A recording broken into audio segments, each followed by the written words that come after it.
आमने सामने, एक ने दिया धरना तो दूसरे अपने जमीन पर किया वार्ता। आपको बताते चले कि बीसीसीएल के जिस क्षेत्र में आउटसोर्सिंग कंपनी आती है वहां शहमात का खेल शुरू हो जाता है। सभी की निगाहें वहीं विटामिन एम पर जा टिकती है। इन्हीं चंद सवालों को लेकर असंगठित मजदूर के बैनर तले तितुलमुरी कोल डंप के मजदूर और नगरी कला दक्षिण के मुखिया अशोक ठाकुर ने धरना प्रदर्शन किया। अशोक ठाकुर ने कहा, अगर कोई गुंडागर्दी के बल पर आउटसोर्सिंग कंपनी चलना चाहता है तो वह सावधान हो जाए। हक के लिए आर पार की लड़ाई लड़ने को तैयार है।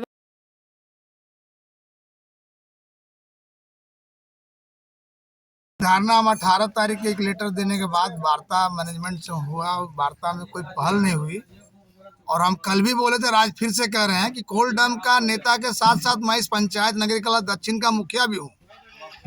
इसलिए अगर कोई किसी तरह का अगर दिमाग में अपना अगर यदि भ्रम पैदा रख रहा होगा, तो अगर यदि उनको लग रहा है कि नहीं नगरी कला दक्षिण का पंचायत का कोई स्थान नहीं है, तो अभी जो पहाड़ी को बसाने की बात आ रही है वो नगरी कला दक्षिण पंचायत में ही बस रहा है।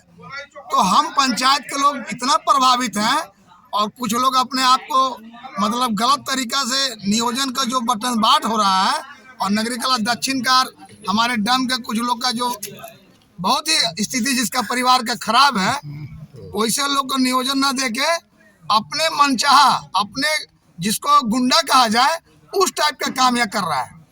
हम स्थानीय लोगों को चाहे रैयत को देने से कभी मेरा परवेज नहीं है, क्योंकि नौकरी है बिल्कुल मिलना चाहिए, लेकिन जहां आप जिस जगह प्रभावित है, जिस पहाड़ी पेज जो चल रहा है, ये पहाड़ी पेज का मतलब 100 गज के बगल में पंचायत है और जी पहाड़ी पेज में जो भी विस्थापित होंगे पंचायत में बसेंगे। अगर इस बात का अगर यदि उन लोग का दिमाग नहीं आ रहा है तो भविष्य में हम कल भी बोले थे कि ये धारणा है, जिस दिन चक्का जाम होगा आर पार होगा। वहीं रैयतों की एक समूह अपने जमीन पर बैठक कर मीडिया से कहा, मुखिया अशोक कुमार अपने निजी स्वार्थ के लिए आउटसोर्सिंग कंपनी को डिस्टर्ब करना चाहते हैं। अगर उस धरना में एक भी प्रभावित और रैयत है तो वह रैयत लोग कंपनी में साथ रखने को तैयार है। वीरेंद्र सिंह ने कहा, 45 वर्ष पूर्व से संचालित कोल डंप के सभी मजदूर कमा खा रहे हैं। उन्होंने कहा, मृत सरदारों के जगह पर कोल डंप में कौन लोग सरदारी कर रहे हैं, जिसकी जांच बीसीसीएल और डी नेता और दक्षिणी नगरी कला के मुखिया अशोक ठाकुर जी अनिश्चितकालीन धरना और प्रदर्शन का आवेदन देकर यह धरना प्रदर्शन काम कर रहे हैं।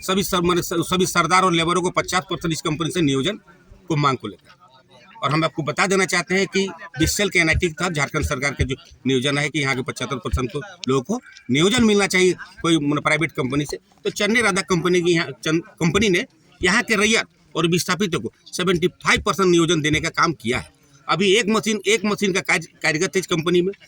30 लोग हमारे 30 लोग से अबव लोग हम लोग का कार्य कर रहे हैं। जैसे जैसे कंपनी बढ़ेगी, कंपनी की जो मैन पावर होगा उस पर हमारी भागीदारी होगी, और भागीदारी में चंदौर पैच, चंदौर मोजा, नगरी मोजा और पहाड़ी जो विस्थापित होने वाले, यही लोग रोजगार। क्या उस धारणा में बैठे हुए हैं यहाँ के लोग नहीं है, रैयत लोग नहीं है?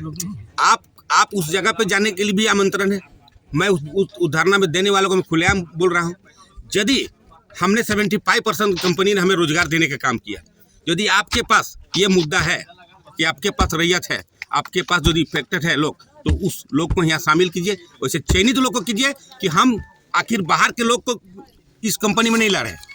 हमारे इसी आड़ा पे जो आना है तो आइए नियोजन लेने का काम करें, बशर्ते ये जो है राजनीतिक षड्यंत्र करके भीड़ बढ़ाने का काम करके अब जाके उसको जांच करने का काम के जो सामने जाइए, कितने उसमें रेत निकलेंगे, कितने लोग इफेक्टेड निकलेंगे, उन्हें विस्थापित निकलेंगे, उसके बाद आप बात कीजिएगा। देखिए अभी कहने का मतलब 45 सालों से, जब 45 साल से हम डंप गुजार रहे हैं, उससे पहले 45 साल से कोल डंप चल रहा है। सभी लोग वहाँ सरदार मजदूर, वहाँ सब रोजगारी, सब रोजगार है, रोजगार प्राप्त है, सभी लोग वहाँ आज से रोजगार कर रहे हैं।